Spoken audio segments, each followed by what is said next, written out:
Point is, ladies and gentlemen, that greed, for lack of a better word, is good. Greed is right. Greed works. Greed clarifies, cuts through, and captures the essence of the evolutionary spirit. Greed in all of its forms. Greed for life, for money, for love, knowledge, has marked the upward surge of mankind, and greed, you mark my words, will not only save Teldar Paper, but that other malfunctioning corporation called the USA. Thank you very much. We've all heard about Gordon Gekko, and it's safe to assume that his fictional character in the 1987 film Wall Street and in the 2010 film Wall Street, Money Never Sleeps was meant to depict an actual American figure. Although there's some debate about who Gekko actually portrayed in these films, one man stands out as a likely possibility. But who exactly was Michael Milken? Michael Milken played a pivotal role in the business and economics of the 1980s. He basically invented the junk bond market. Michael Milken, being at the very center of the buyout craze of the 1980s, actually became a very unpopular figure. And he was unpopular because it was assumed to be his fault that so many people were losing their jobs, which is not strictly the case, although he had created the financial situation. It wasn't just individuals who were in it for themselves, but as those people moved up the ladder, entire corporations began to follow in their direction. This has to do with the Ford Pinto. I'm not sure if you're aware of the recent revelations that have come out about the production of that car. Ford produced it knowing full well that in any rear-end collision, the gas tank would blow up. Throughout the 1970s, 80s, and right up until the turn of the century, the trend for so long was for companies to be about making profit, and they were not concerned with being socially responsible. About 200 lives a year. And they estimated further that the cost of each life would be $200,000. They multiplied and they found that the cost of installing those blocks in each of the cars would be more than the cost of saving those 200 lives. And over the past 7 years, the car has been produced and over 1,000 lives have been lost. It seems to me that Ford did what would be the right thing according to your policy, and yet that seems to me to be very wrong. Early American companies such as Ford were faced with tough decisions about whether to better benefit their customers or themselves. But the questions raised still concern money, because money was the mindset of that era. Nobody can take the principle, nobody can accept the principle that an infinite value should be put on an individual life. Because in order to get the money involved, in order to get the resources involved, it's not money. In order to get the resources, they have to come from somewhere. And you want the policy which maximizes the situation overall. You cannot accept a situation that 1 million people should starve in order to provide one person with a car that is completely safe. An Indiana grand jury today indicted the Ford Motor Company on criminal charges saying poor design contributed to a fiery crash that killed 3 occupants of a Ford Pinto. Ford immediately denied the charges. Now this. Although there are still those who will do whatever it takes to stay on top, regardless of what happens in the process, after attention was brought towards how companies like Nike were treating their overseas employees, and legislation like the Sarbanes-Oxley Act was put into play, for the first time extensive reporting was required within corporations to make sure that there was no corruption of an Enron sort. Oh, like this is causing animosity throughout the state now. Cars are blowing up. Newly released evidence shows years before the crisis, Enron schemed to manipulate markets. The new tapes, routinely recorded by Enron to protect their own deals and later obtained by this small utility in Washington state, confirm what CBS News has been reporting for 4 years, that Enron secretly shut down power plants so they could cause and then cash in on the crisis. We want you guys to get a little creative, and come up with a reason to go down. It was instances like these and others such as Tyco, WorldCom, and Global Crossing that were the front runners of bringing negative media attention to the large-scale fraud and deception committed by some of the world's most dynamic corporations. Enron also pulled power out of states like California, causing emergency conditions to worsen. Sorry, California, I'm bringing all my power out of the state. Today I moved out over 600 megawatts. The shutdowns and pullouts triggered sky-high power prices. We're just making money hand over fist. And when states complained, Get a f***ing clue. Yeah. Leave us alone. Let us make a little bit of money. Yeah, exactly. when the schemes began to unravel, employees blamed the men running Enron. Oh, I told you they were all crooks. I just didn't know how much. As far as I'm concerned, nothing happened in Enron that Ken Lay didn't blast. But former CEO Ken Lay, in this Enron training tape obtained by CBS News, had a different message. Enron is a company that deals with everyone with absolute integrity. A federal grand jury didn't buy it. Just to recap for you, Skilling faced 28 counts of conspiracy, fraud, and insider trading, guilty on all counts. Ken Lay, 6 counts of conspiracy, fraud, again, guilty. And we want to get Society began to expect businesses to voluntarily participate in solving societal problems, whether they had caused them or not. Based on the view that corporations should go beyond their economic and legal responsibilities and accept responsibility related to the betterment of society, this predominant concept of corporate social responsibility still remains in much of the world today. The coffee industry is really in crisis right now. And as a result, I've never seen a situation where we've had so many coffee farmers going out of business. It's beyond just a problem for that farmer, it's become a social problem. The problems have stemmed from overproduction. Brazil used to produce around 25, 30 million bags of coffee. These last few years, they've had the ability to produce up to 50 million bags. It's not the coffee we buy, it doesn't affect Starbucks, but it does affect the farmers globally. The dynamics of supply and demand have played out in a very dramatic way that's been harmful to the farmers. What we're doing... With this overall shift in mentality, some corporations started to pay much more attention to the newly defined fifth P in marketing, philanthropy. Practices. And we worked with Conservation International and other NGOs to help create what we felt was a way of buying coffee that would be sustainable for the future, so that the farmer could stay in business and that was socially responsible as well as environmentally responsible. But it also involves us paying a fair price for the coffee. It involves economic transparency, which means we know and audited by a third party what that farmer was paid for the coffee so that they can stay in business. So the premium prices we're paying are allowing them to stay in business. We also buy in a way that's socially responsible, and by that I mean that the farmers, the pickers, the migrant pickers, the farmers that work on the farms are treated, paid a fair wage, have access to hot meals, have access to health. These companies continue to build upon the idea that by being aware of what's happening globally, they must do what they can to give back in order to feel good about their success. We want buffer zones between streams and where wastewater is used in the coffee mills.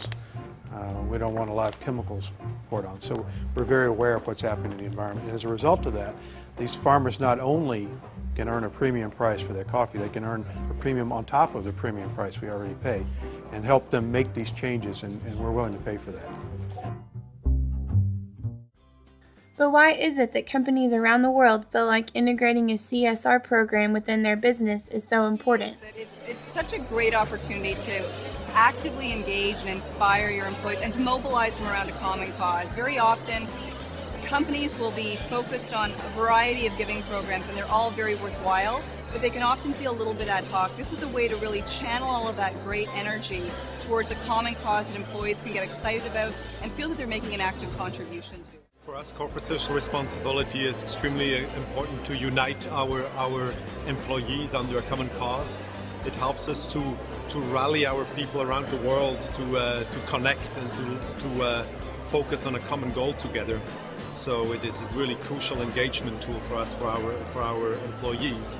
But it is also very important to help to connect with our constituency, with our stakeholders, so that people see us not just as a corporation, but as a citizen of this world that is responsible and acts responsibly. One company in particular who is in the industry of making people feel good about their consumption is TOMS, a one-for-one, for-profit business that got its start in a lot more unconventional way than you might think.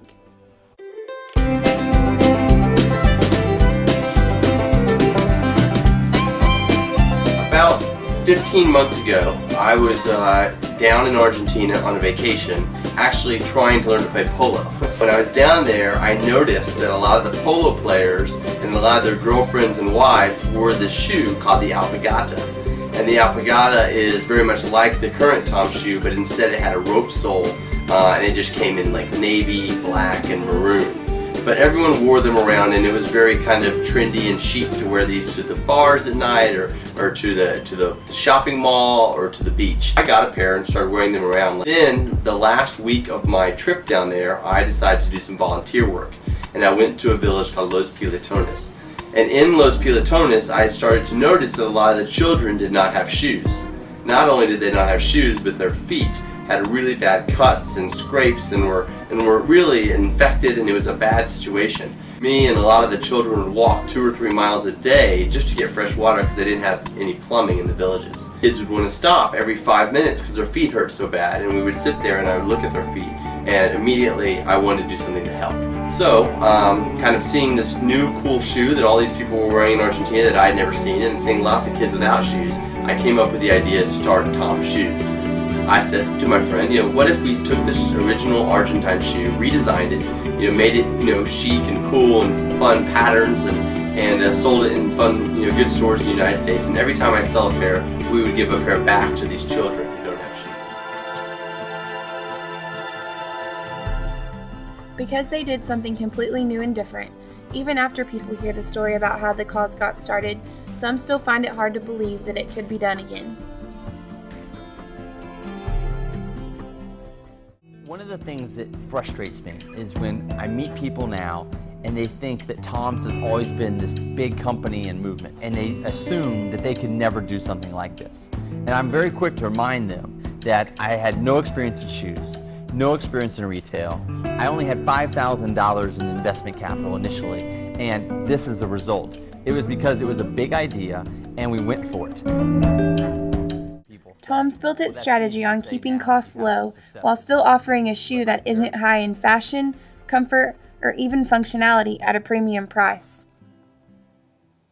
Simplicity has been a theme of my life. I mean, I live on a sailboat, I don't have a lot of stuff, I don't like to have my desk very cluttered, and I specifically feel in business models, simplicity wins. The thing about simplicity that people get tripped up on is when they're starting something, they feel a little insecure, so they want to add all these bells and whistles and product features. And instead, if they just get down to what is the one thing I'm trying to say or do or sell, people will understand it better, so therefore they can share it better, and that's ultimately going to lead to that kind of viral effect that all founders are looking for. So what is it about the simplicity of TOMS that makes people see them and want to buy a pair? Or is it really even about the shoes at all? Well, I like to wear TOMS because they are cute and they're comfortable, and it does make me feel better whenever I do purchase them. I've seen a video over their strategy and stuff, and it really did make me like I want to buy another pair that day. So it does make me feel good, but they are nice to wear and stuff. Most of the men's TOMS shoes I've seen kind of have a look that they've been used before. They kind of got frayed edges or whatever, so they only pay a premium price for shoes I want them to look new and use. I don't wear TOMS mainly because it isn't my style, and I typically see more girls wearing them than guys. I want to buy TOMS to help the little African children because I love them. That's just like bonus. I mean, to me, it's the product and the price. So if it's a good product and a good price, and then they donate, then that's cool. But I don't go out my way to buy a particular product for a cause. That's me, I'm just a new person. Not sure how it started. I know that if you buy one pair of shoes, another pair of shoes gets sent to a country in Africa, and just so that they can walk around without the hassle of contracting diseases or just different feet things that happen whenever you walk around barefoot. And I also know that TOMS has just started a new campaign for TOMS eyewear. So whenever you buy a pair of glasses, another one gets sent to a country. That's why I'm starting with me.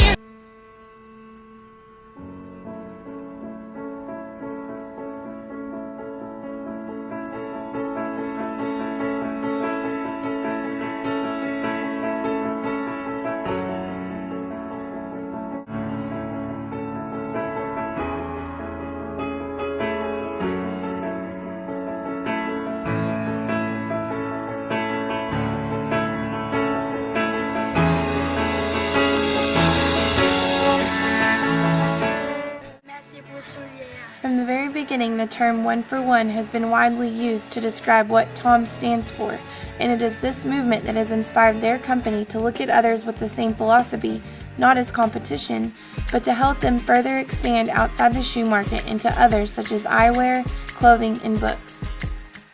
I think the number one question I've got over the past few years is what's next?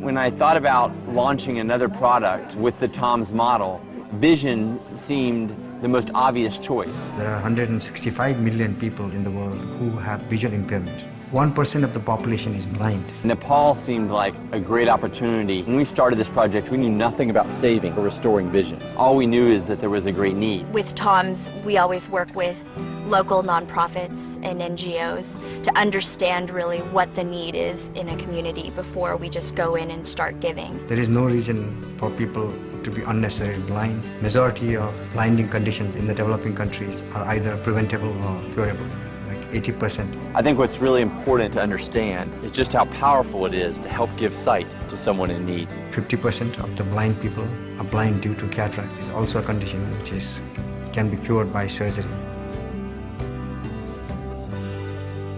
With TOMS eyewear, we are able to give someone the opportunity to wear a pair of shades knowing that there's a much greater purpose. With a simple pair of eyeglasses, the world comes into focus. When they see the stripes and those colors, it will be a reminder that they have impacted someone's life in a one-for-one way. Just this past September, we were able to give our 1 millionth pair of shoes to a child in need, and I can't wait for the day that we are able to say that we've given the 1 millionth person their sight back.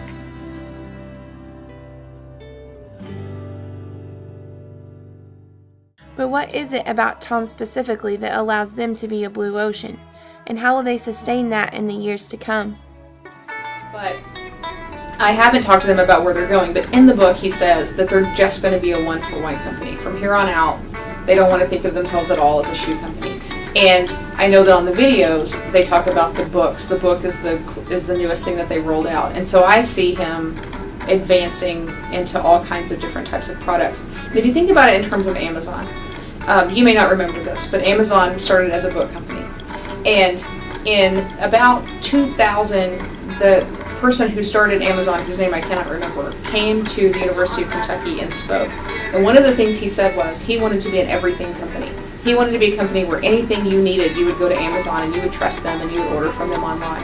And I said, no way is that ever going to happen. That's crazy. No one's going to order anything but music and books. Boy, was I wrong, you know. And I think that Blake Mycoskie may go down that same road where he sells just about everything that's needed in other countries, and he can do one-for-one with. It's hard to imagine a world where everything we purchase gives back to something in some way. In his own words, Mycoskie states that entrepreneurs no longer have to choose between earning money and making a difference in the world. Profitability can be achieved with a giving-based business.